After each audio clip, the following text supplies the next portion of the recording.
ሰላም ጤና ይስጥልኝ ክብራትና ገዝ ተከታታዮች እንደምን አላችሁ? እኔ አለው እግዚአብሔር ይመስገን ደህና ነኝ። ዛሬም በጠቃሚና በአዲስ ፕሮግራም በድጋሜ ተገናኝተናል። በዛሬው የጤና ፕሮግራማችን ላይ የምንመለከተው ኤችዲኤል ወይም ደግሞ ጥሩ ኮሌስትሮልን የሚጨምር ማታ ከመተኛታችሁ በፊት አንድ የሻይ ማንኪያን ብትወስዱ ድንቅ ለውጥን ስለሚሰጣችሁ ስለ ወይራ ዘይት በዚህ ቪዲዮ ላይ በደንብ እነግራችኋለሁኝ። ይህ የጤና ትምህርት ታዲያ ለብዙዎች እንዲደርስ ሁላችሁም በቅንነት ላይክና ሼር በማድረግ ሌሎችንም አስተምሩ አሳውቁላለሁኝ። ጥያቄ ካላችሁ ደግሞ ጥያቄያችሁን በኮመንት ላይ አስፍሩልኝ። በቀጥታ ወደ ጤና ትምህርታችን የማልፍ ይሆናል። ኤችዲኤል ወይም ደግሞ ጥሩ ኮሌስትሮልን መጨመር ልክ ኤልዲኤልን ወይም ደግሞ መጥፎ ኮሌስትሮልን የመቀነስ ያክል በጣም አስፈላጊ ነው። አንድ የሻይ ማንኪያ ኤክስትራ ቨርጂን ኦሊቭ ኦይል ይህ በተፈጥሮ ኤችዲኤልን ለመጨመር በጣም አስተማማኝ ከሆኑ የምግብ ተኮር መንገዶች አንዱ ነው። በተለይም ከመተኛታችሁ በፊት ማታ ሲወሰድ። ኤችዲኤል ለምን አስፈላጊ ነው ካላችሁ፣ ኤችዲኤል የሰውነታችን የኮሌስትሮል ማጽጃ ነው። ትርፍ ኮሌስትሮልን ከደምና ከቲሾዎች ይሰበስባል፣ ለማስወገድ ወደ ጉበት ይመልሰዋል። ይህ የተገላቢጦሽ የኮሌስትሮል ዝውውር ይባላል። ከፍተኛ ኤችዲኤል ማለት ዝቅተኛ የልብ በሽታ ስጋት ማለት ነው። ማለትም የልብ በሽታ ስጋታችንን ይቀንሳል ማለት ነው። አንድ ሻይ ማንኪያ የወይራ ዘይት ታዲያ እንዴት ኤችዲኤልን እንደሚጨምር ልንገራችሁ። አንደኛ፣ የተገላቢጦሽ የኮሌስትሮል ዝውውርን ያነቃቃል። የወይራ ዘይት ዋናውን የኤችዲኤል ፕሮቲንን ይጨምራል። የኤችዲኤል ቅንጣቶችንም የበለጠ ቀልጣፋ ማጽጃዎች ያደርጋቸዋል። ኤችዲኤልን በብዛት ብቻ ሳይሆን በጥራትም ይጨምራል። ሁለተኛ፣ በሌሊት የጉበትን የኤችዲኤል ምርትን ያሻሽላል። በማታ ወይም ደግሞ በሌሊት ጉበታችን ኮሌስትሮልን መልሶ ጥቅም ላይ ያውላል። ሊፖ ፕሮቲኖችን ያመርታል። የወይራ ዘይት ደግሞ ኦይሌይክ አሲድን ያቀርባል። ይህ የኤችዲኤል ምስረታን ያዛል። ፖሊፊኖልስንም ይይዛል። ኤችዲኤልን ከኦክሳይድ የሚከላከሉ ናቸው። ታዲያ በማታ የወይራ ዘይትን መውሰድ ፍጹም ምርጥ የሆነ ጊዜ ነው።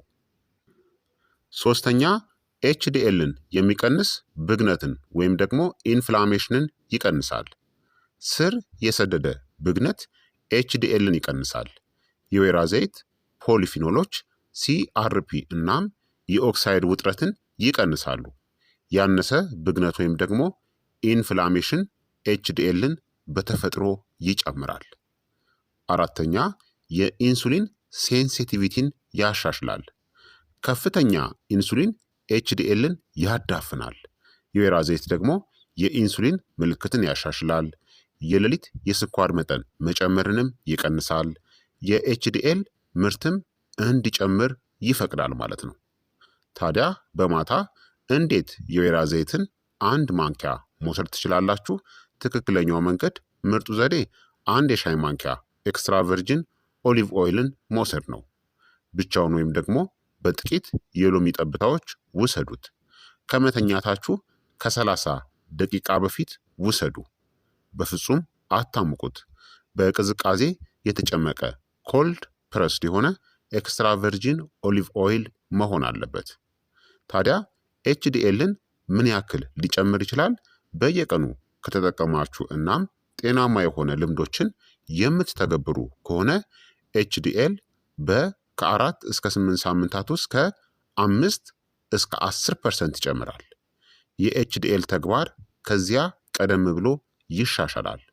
ውጤቱ ደግሞ የበለጠ የሚበረታው በየቀኑ የምትራመዱ ወይም እንቅስቃሴ የምታደርጉ ከሆነ፣ ማታ ላይ ስኳርን የምታስወግዱ ከሆነ፣ የማታጨሱ ከሆነ የበለጠ በተሻለ ሁኔታ ይሰራል። በተጨማሪም የወይራ ዘይት በማታ ሲወሰድ የኤልዲኤል ኦክሳይድን ይቀንሳል። ስባማ ጉበት ፋቲ የሊቨር ፈውስን ይደግፍላችኋል። የምግብ መፈጨትንም ያሻሽላል። የሌሊት ብግነት ወይም ደግሞ ኢንፍላሜሽንንም ይቀንሳል። የጨጓራና የጉበት ግንኙነትንም ይደግፋል። አንድ የሻይ ማንኪያ የወይራ ዘይት በማታ እጅግ በጣም ብዙ ጥቅሞችን ይሰጠናል። ታዲያ የወይራ ዘይትን በማታ ደግሞ መውሰድ ለማን የበለጠ ይጠቅማል ካላችሁ፣ ዝቅተኛ ኤችዲኤል ላላቸው ወንዶች አሁን ለምሳሌ የኤችዲኤል መጠናቸው ከ40 በታች ከሆነ እናም ሴቶች ደግሞ ከ50 በታች ለሆነባቸው በጣም ጠቃሚ ነው። ሜታቦሊክ ሲንድረም ላለባቸው፣ ስባማ ጉበት ላለባቸው፣ እድሜያቸው ከ40 ዓመት በላይ ለሆኑ፣ የልብ በሽታ የቤተሰብ ታሪክ ላላቸው ሰዎች እጅግ በጣም ጠቃሚ ነው። ምን አይነት ሰዎች ደግሞ ጥንቃቄ ማድረግ አለባቸው? የሐሞት ከረጢት ህመም ካለባችሁ በግማሽ የሻይ ማንኪያ ጀምሩ። በጣም ጥብቅ በሆነ የካሎሪ ገደብ ውስጥ ከሆናችሁም ጥንቃቄ አድርጉ። በአንድ የሻይ ማንኪያ መጀመር በቂ ነው። በሾርባ ማንኪያ አይሁን። አንድ የሻይ ማንኪያ ከተጠቀማችሁ ይበቃችኋል። እንዲሁም የወይራ ዘይቱን ስትወስዱ የምትሰሩት የተለመዱ ስህተቶች ደግሞ የተቀነባበረ ወይም ደግሞ ሪፋይንድ የሆነ ወይም ቀላል ላይት የሆነ የወይራ ዘይትን መጠቀም ስህተት ነው። ፈጣን ውጤት ለማግኘት ደግሞ በማሰብ ብዛቱን መጨመር፣ ከአንድ የሻይ ማንኪያ በላይ መጠቀም ስህተት ነው። አንድ በቂ ነው። ማታ ላይ ደግሞ ከስኳር ወይም ከዳቦ ጋር መቀላቀል፣ ይህ ጎጂ ነው። ስኳርም ዳቦም ጎጂ ናቸው።